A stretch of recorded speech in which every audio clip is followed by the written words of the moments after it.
On this edition of Ourlads Guide to the 2018 NFL Draft, we'll take a look at key young pro players from the AFC South and NFC South depth charts to help you get ready for free agency and the NFL Draft. And we'll also take a look at what happened last week in the NFL Combine. As Ourlads Guide to the 2018 NFL Draft with Dan Shonka on the Ourlads Football Radio Network starts now.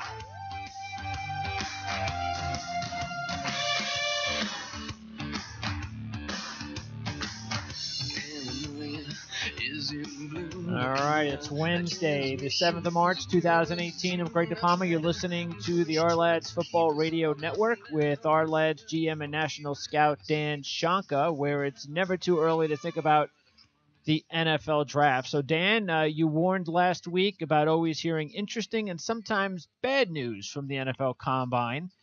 So which players might have seen their stock drop the most? Well, the glaring one, and this is no surprise, I guess, to people who watch the NFL Network or followed Orlando Brown, but he looked like he signed a non-compete clause to go into the combine because, I mean, he just didn't look like he competed at anything. And, when only one quarterback bench pressed, they really don't have to, but if they want to, they can, you know. And so Ben Kurt from Virginia was the only one to bench press. He did 16. So that was two more than Orlando Brown did. Okay. Oh, and not so, good. I mean, yeah, Brown didn't do anything. I mean, he ran reportedly one of the four slowest times since 2002 for an offensive lineman in the combine, and the four guys that were real slow, none of them ever made it in the league, so that's not real good for him. But where can that drop him? That definitely should drop him out of the first round, right?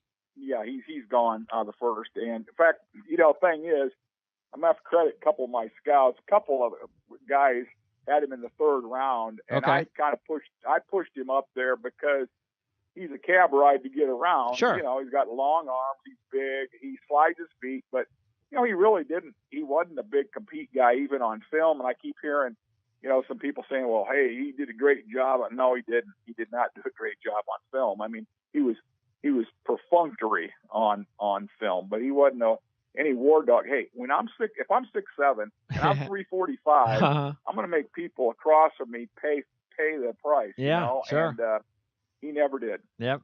And if you don't, then that's a big warning sign. What about another big guy, Maurice Hurst from Michigan? This had to be this is probably the big medical news of the draft, right? The heart condition. Yeah, it was. I hope that he's going to be okay.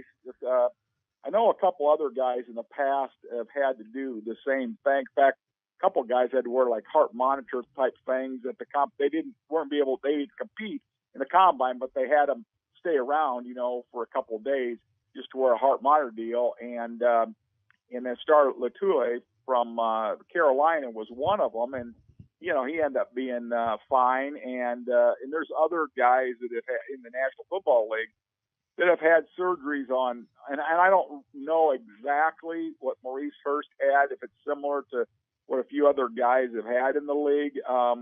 And, they've had either surgery or medication or something to take care of it. So depending on what it is, Maurice is probably out of the first round for sure. Okay. But I think he'll, depend, like I said, I just have to see what it is. I mean, he might be done forever too. I mean, you just don't know until you get an official report. Yep. But it would knock him out of the first and into the second, even if it's a surgical type thing. And Shaquem Griffin, he was also a big story with his speed. And look, there's no question that it's a great story. It's something you obviously root for the guy. Anybody that has a medical condition like that, some sort of disability, that it's great to see. You root for the guy. I tend to think, though, look, it's football. It's a contact sport. It's a tackle sport when you're playing defense. You got to grab the guy. You got to tackle with two hands. I know he knows how to do it, because he's done it well in college. But now you got to go to the NFL. He can be a solid player. He can be a nice contributor. But I don't know if just, the speed element should be enough where you go, yeah, this guy can be a really big impact player. I mean, what do you think? What's his ceiling because of the limitation? Well, I think this. First of all, whoever drafts him, they're going to have a plan, how they want to use him. And now he can make a living as a core special team player. Absolutely. He lines up, outside. He cover kicks. He can line up anywhere there. And guys are like Slater up at New England. I mean, that's what he's done. He's returned some kicks too. But, basically he was a core special team player for years for New England and goes to Pro Bowl every year and things like that as a core special team player. And Griffin can certainly do that. Okay. I mean, because he's bigger and faster. And now he did a lot of cut tackling. If you've seen him on film at UCF, he cut a lot, okay. And he blew people up and things like that that way. He didn't wrap tackle, but, he blew them up. But I think what teams, whoever, decides on, you got to have a defensive coordinator who's got an imagination and can think outside the box a little bit. But I tell you, he's super explosive off the edge. So you widen him out a little bit in the 9 technique and just send him. Just send him off the edge. Sure. And then even if a ball is away, he'll still flatten down behind the line of scrimmage and run the play down from behind. Yep. And then the other thing is if he stacks as a will linebacker, for instance, you can loop him in the A gaps and things like that. So there's things you can do with his speed and his aggressiveness. And, if you give him predetermined stuff, it's going to be all the easier for him. So I think, he's going to end up getting drafted in the middle round somewhere, 4th, 5th, 6th, somewhere. But I think he's going to be able to be fine, play as long as he goes to the right place. At worst, like I said, he'll be a core special team player. Yeah, there's nothing wrong with the stat pressure. Sure, you want sacks, tackles for loss, and all that, but nothing wrong with pressure. And with that speed, he could definitely do that. And again, he does know how to bring the ball carrier down. So we'll see. Again, everybody will be rooting for him, and it was a nice story at the Combine. But we'll talk more about the Combine next week when you get all of the data sent to you, which you should be getting that in the next 24 hours. You'll be able to sift through it all, start your final evaluations and your scouting reports for the guide that'll be out next month. Or actually, how many are we down to, like 3 weeks to go before it goes to print? It's going to the printer the 2nd, and so it takes a couple of days. So, it'll be about a month before people have it in hand. Okay. And also, don't forget about the mock draft contest. That's up on the homepage, so it's never too early to get into the mock draft contest as well. And you got that nice grand prize winning amount. What is that winning amount? Like $500-600? Yeah, $500. That we used to give people an option of a ring. It was made by Jostens, who makes most of the Super Bowl rings, or the 500. And I think only one person maybe took the ring, or maybe 2 of them, and the rest all wanted the money. So we left it to the 500. And ironically enough, the people that took the ring the first couple of years, it was gold, and they ended up making more money on the ring. I don't know if they sold it, but Jostens told us that, that ring is worth a lot more than, because the gold that was in it. So, but anyway, but for the first few people, they got the ring, and now you can get $500. All right, sounds good. It's the AFC South, NFC South, so let's go right into it, and let's start, first of all, alphabetically with the AFC South, the Houston Texans. Couple of questions that I think need to be answered is, first of all, do you think that the Texans, with the potential opening at left tackle, do you believe that last year's pick in the 4th round, Julian Davenport from Bucknell. Now, keep in mind, you said he was a developmental player, of course, coming from a FCS school. That makes a lot of sense that he needs a little bit of time. So would you feel confident or pretty confident that, hey, maybe Houston won't be looking for a left tackle in this year's draft, maybe a depth guy just in case, but that Davenport might be able to win the job next year. Well, I tell you what, they got more confidence in him than I've got. He actually he got quite a bit of playing time, which just stunned me this past year.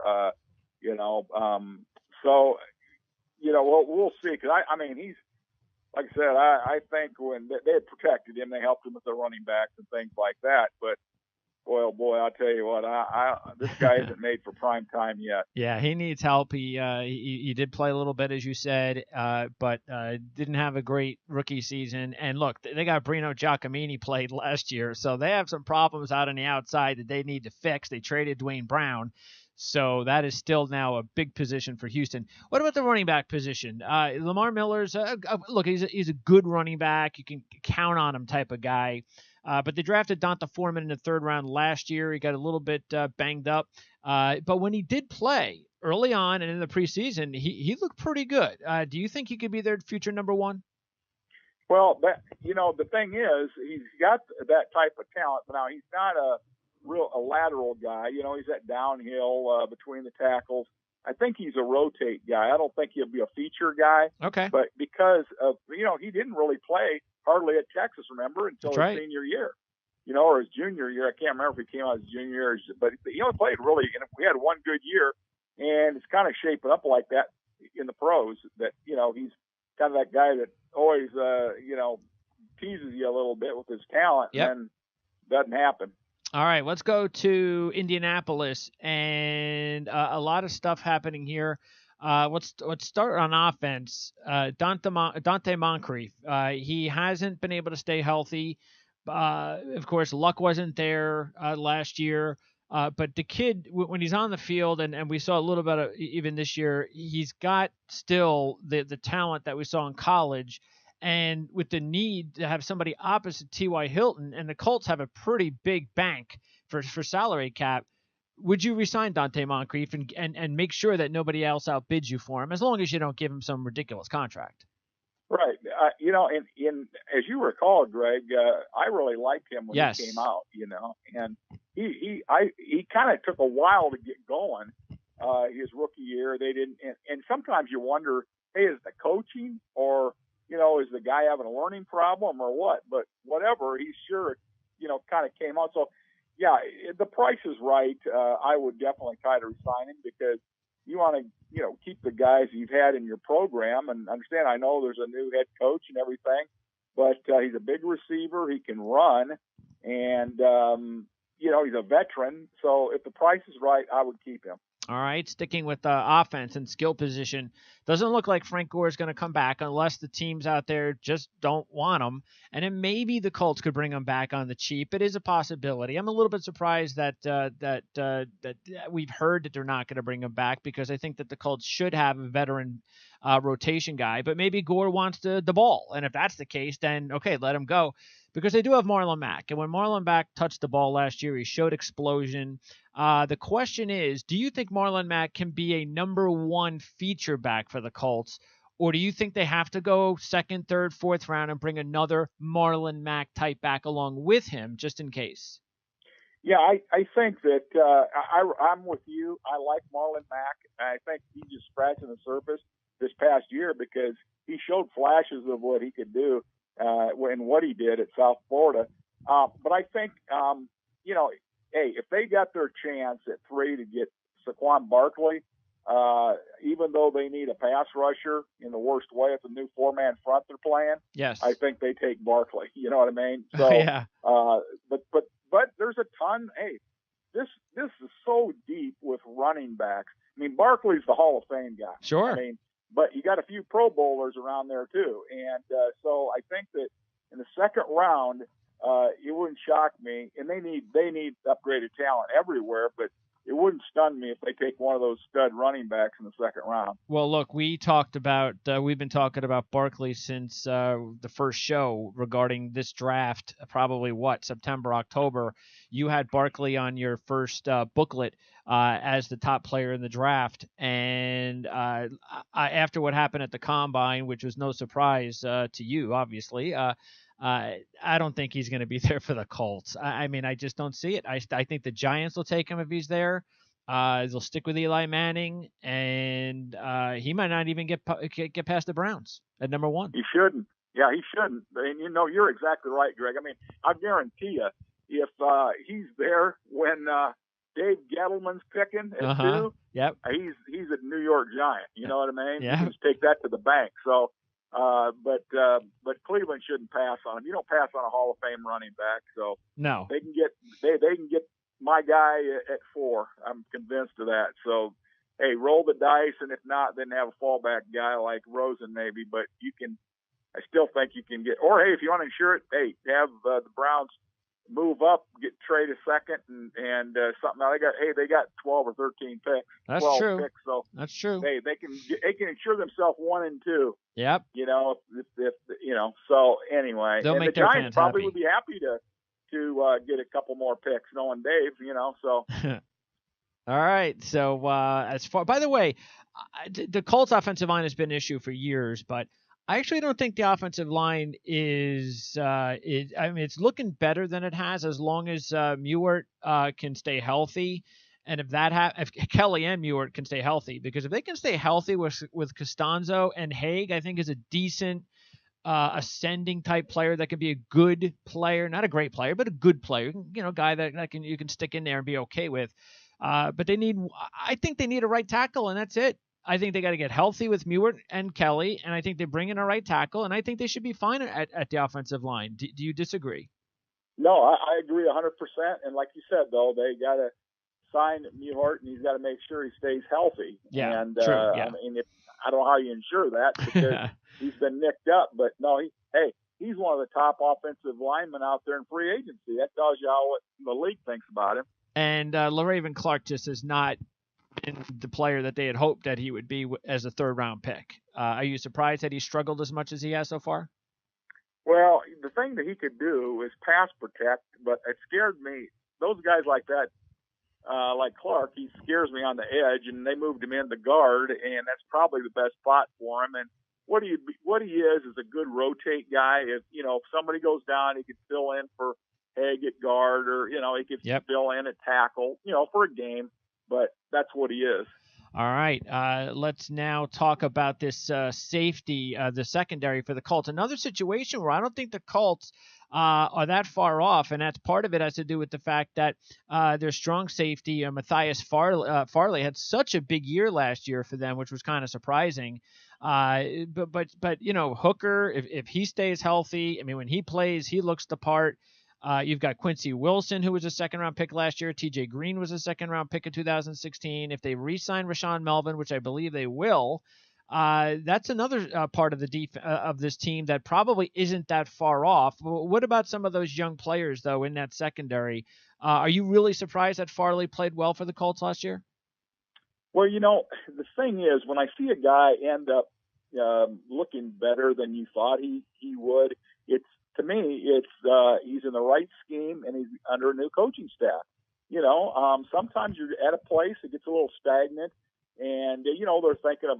And hey, let's face it, they came from Arizona, and Arizona has some really good secondary players, and he was probably down the line, obviously. And then they waive him, and then he gets picked up, and boom, he just explodes. So I think it's a combination of things. But yeah, I was surprised too. But you know what? And horses for courses. Yep. And by the way, you think they're the players they have there, the young players, Wilson, Hooker, and Green, are guys that, as long as they stay healthy, should be able to form, if they re-sign Melvin, a pretty decent secondary. Yes, I believe that 100%. All right. By the way, up front for the Colts, if they do switch to the 4-3. What do you do with Anthony Walker? Because we talked a lot about Walker last year in the draft. He got a little bit of playing time last year at the end of the year. Looked pretty good for a couple of games. I really like him. And what do you do with him, though? Do you think in a 4-3, if they play a 4-3, do you think it's better for him to stay to be the middle or the outside? And also, what do you do with Antonio Morrison? Do you feel more comfortable with Walker in middle and Morrison on the bench, or Walker on the outside and Morrison in the middle? No, Walker in the middle and Morrison on the weak side. On the weak side, okay. Right. and then kick out, Bostic. He's a free agent. Free agent, yep. I don't think they'll resign. So then I think Sheard will end up being a defensive end, in that 4-3, and then I think Simon will end up being the Sam linebacker. Like, he played the Sam in the 3-4, but okay. I think he'll be the strong side linebacker. So they might not have too big an adjustment to make. What about Basham, the Ohio kid? Maybe better that you're switching into the 4-3. He can go back to playing the edge up front, right? Right, absolutely. All right, let's now talk about Jacksonville.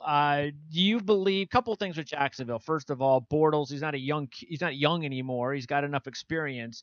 With this team that Coughlin has built there now, do you feel that Bortles can get better? Do you think you could trust? They came close last year to making the Super Bowl, so do you think they can go ahead and they should be fine with that defense and a running game, and Bortles can maybe they can win a Super Bowl with him? Boy, I tell you what, he had his flashes, that's for sure. And I think that you're asking a lot. I think that it's probably time for, Henny to, be released, and, he's an unrestricted, and unless they just want, a backup guy that knows the position, then bring in one of these quarterbacks, because there's one of those 5 or 6 quarterbacks that, people like this year is going to be available for Jacksonville. So, hey, they need to put, somebody to compete with Bortles, and then, and that may very well push him into being a better quarterback, Absolutely. and being sharper and things. But, hey, we'll see. His own head coach, when he came out, thought he was a third-round draft choice. So, George O'Leary, hey, he was stunned he went in the 3rd pick in the draft. So it'd probably be a great idea. There's some good middle-round quarterbacks to throw in there and see if they can develop behind Bortles. So Jacksonville has all of a sudden got a pretty good roster. So why not use up a 2nd or 3rd round pick on a quarterback? All right, Tennessee, and the situation at actually, before I go to Tennessee, do you think would you pay Allen Robinson? Would you give him a good contract? It looks like he's going to be now. He's not tagged, so I'm sure there'll be teams out there that'll be opening their checkbook. Would you open the checkbook for Allen Robinson? I don't know if I'd open the checkbook for him, but the guy has an injury history. He's been banged up, and yep. I think that I would at least entertain, talking to him and seeing what his idea, because you got to keep helping out Mariota, and the running game looks like it may have a chance, and then and so I think that they need to look at some big time receivers. I think Corey Davis hopefully will be better this year after, suffered through the injury. Tywan Taylor was really good. Decker's probably going to be out of there, I would think. Douglas probably gone, but they could snag, in one of these other good receivers in the 2nd or 3rd round, because that's what they are, 2nd, 3rd round guys. So, yeah. They could help there. And I think they'd probably like to get another interior lineman, a swing center guard guy too. Yeah, that would be interesting if Tennessee was able to take Robinson and move him over to their locale. And then Jacksonville too, though, by the way, they could also use another receiver. I know they've got a couple of guys. They got intriguing young guys, but they really don't have a number one. Allen Robinson was their number one. So we could see Jacksonville taking a receiver, right? Yes, absolutely. All right. And by the way, what about the tight end, Jonnu Smith? Didn't have a great year, first year, but he got a lot of playing time. 3rd round draft pick. Do you think he could take over eventually for Delaney Walker?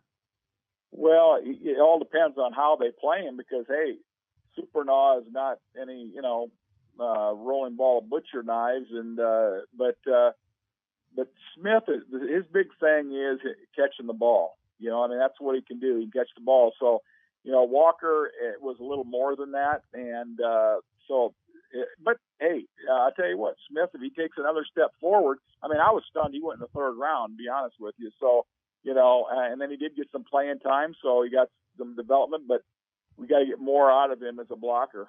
All right, with Atlanta, as we move over to the NFC South, the 6th round draft pick last year, Schweitzer played an awful lot. He ended up the starting guard there for the Falcons, but really didn't play all that well, and not surprising as he went, as I mentioned, in the 6th round in 2016 draft. Is that a position? Is that especially even the right side of the line? The left side of the line looks fine for Atlanta, but the right side with Schweitzer, you wouldn't trust that he should be getting the starting job next year, would you? No, no, I wouldn't.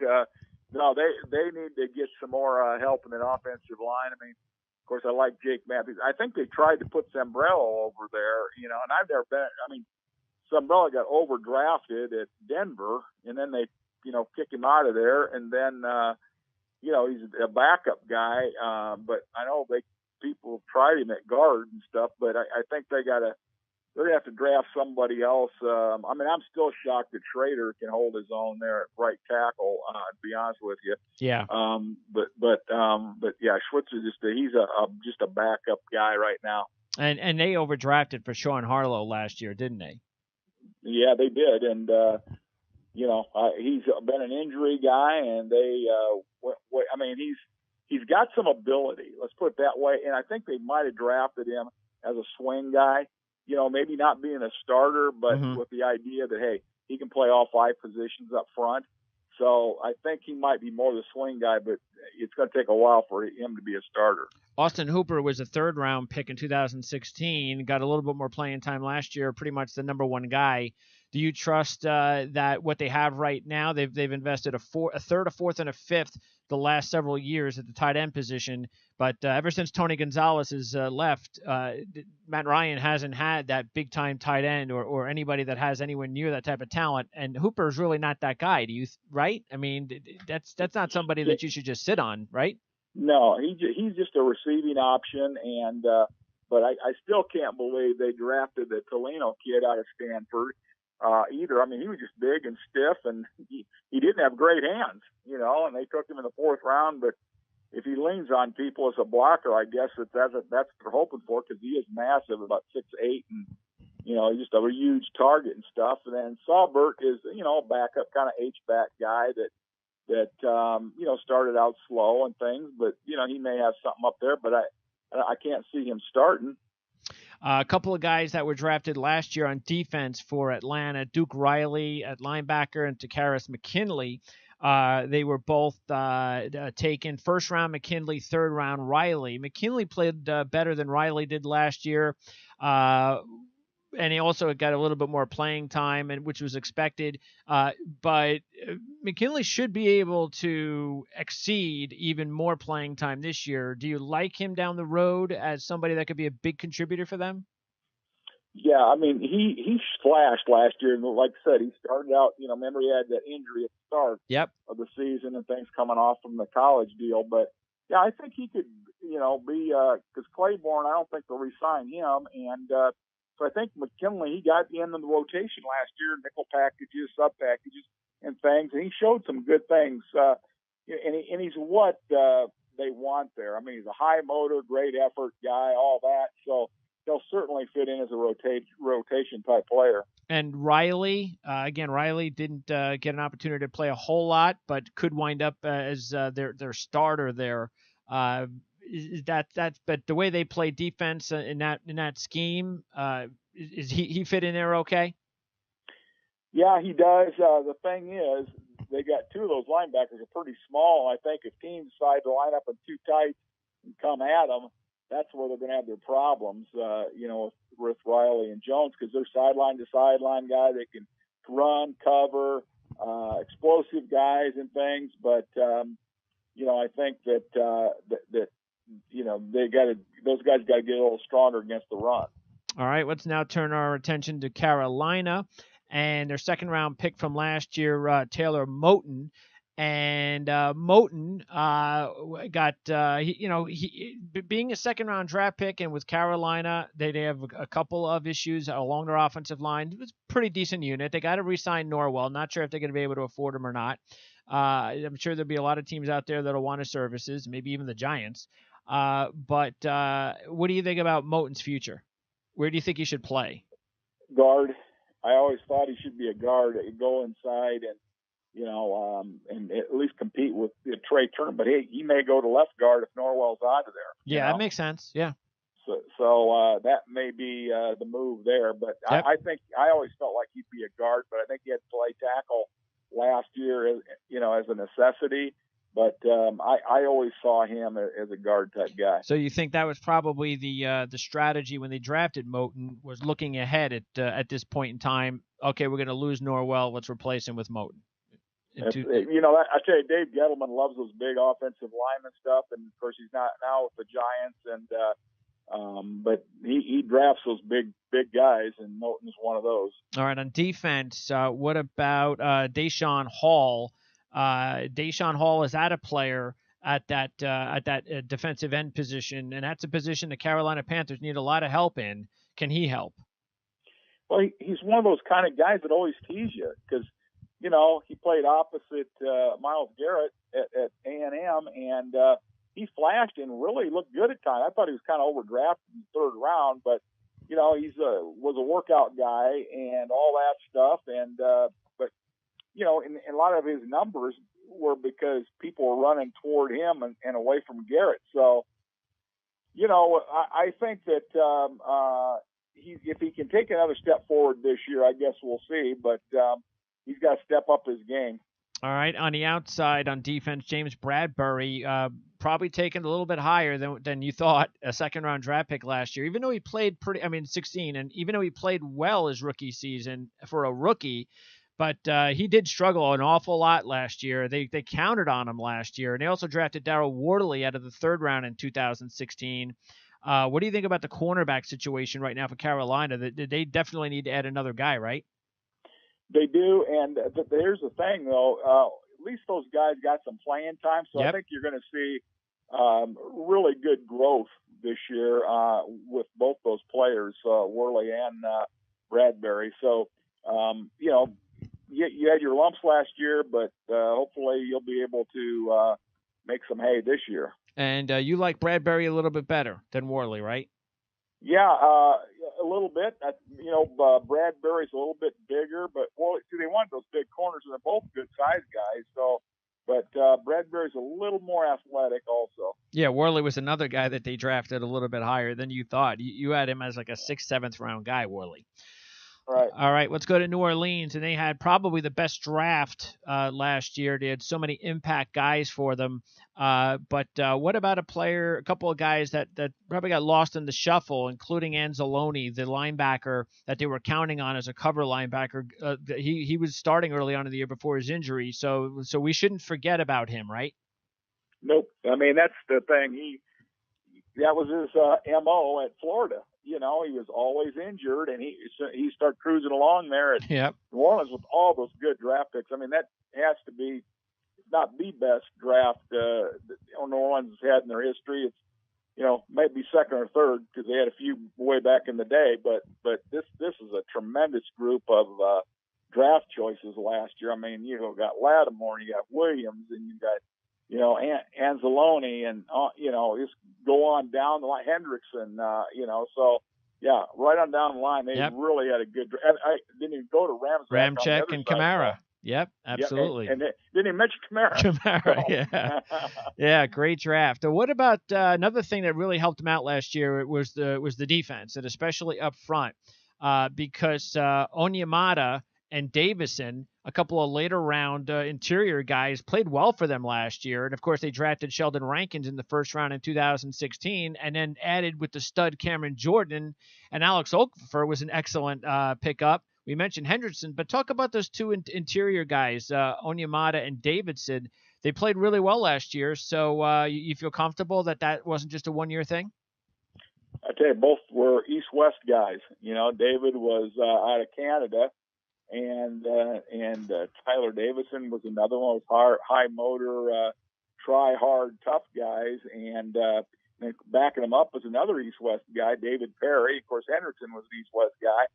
So, but all those guys, and then Rankins came back, after he was injured and things, and he came back, and so I think they really got a good mix because first of all, all those guys, they not only played well, but they're great character guys that have played hard their whole career. So I think that I was really glad to see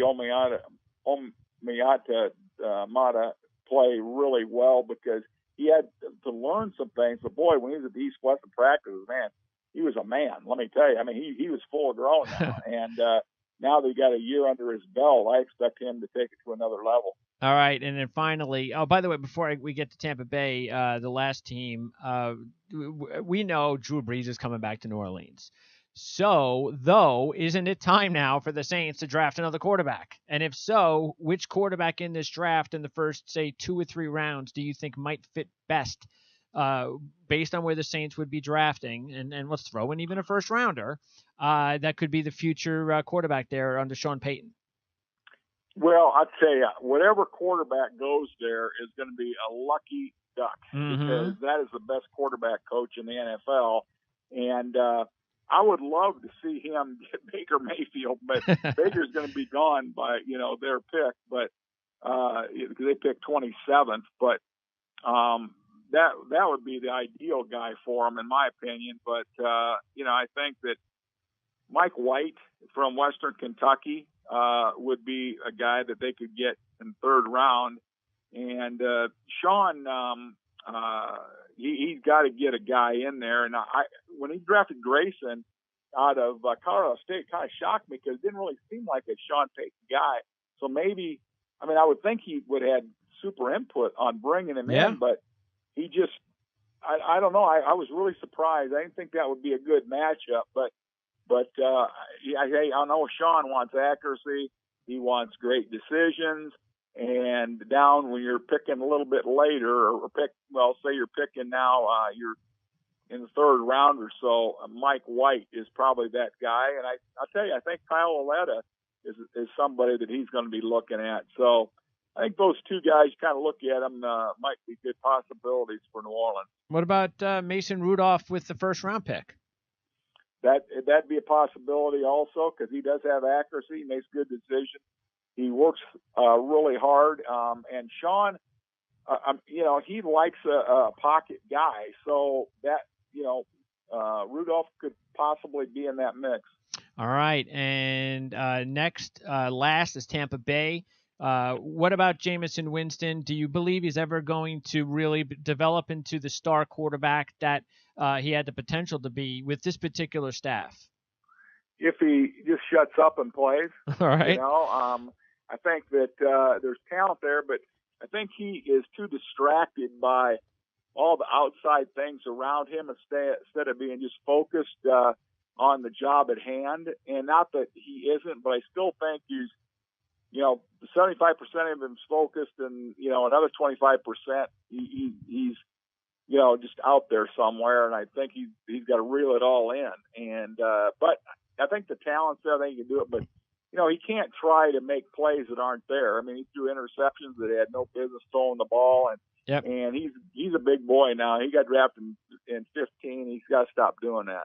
And look, Tampa Bay, as far as their offense, you spend a middle round pick on a running back, that's fine, but you got to do something about that offensive line. And I know they keep saying, well, we were okay with Donovan Smith. And well, look, you said this in your scouting report in 2015 when you had him as a 3rd, 4th round grade, not a 2nd round guy.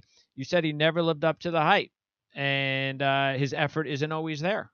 And he just hasn't delivered. He's exactly what you thought he would be. So this is probably his last year, because he's got 1 year left on his contract. But I guess they're going to give it another try for at least 1 more year with him. Yeah, and but they do need another guard in there, and maybe they'll bring or sign a guard in free agency. Marpet, they moved over to center, which is probably his best position. Yep. Sweezy was out for a year. He had his medical problems and stuff. So Dotson is, age and time is catching up with him, so they could use another tackle. And but they need to protect Jameson.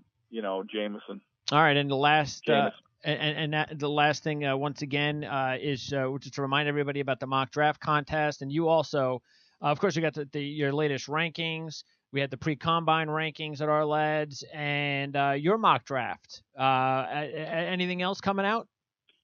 Well, we're going to update all those things because after the combine, like I said, things shift. Those receivers, hey, you never know, that Chark might go right to the top of the board there. Although Kirk really looked good, and like Washington, a little bit shorter than Chark, but you never know, Chark might be up there now in the top 3. Dan, appreciate your time as always. We'll talk to you again next Wednesday at 2 Eastern. Thanks so much, Greg. Great being with you. Thank you, Dan. That's Dan Shonka, and he's with us every Tuesday at 2 p.m. through the NFL Draft. Next week, we'll recap. We'll update the Combine once, as we mentioned before, Dan gets all his data. We'll find out maybe some risers, fallers, things of that nature. We'll also get into AFC North and NFC North teams. Then it'll be the AFC East and the NFC East.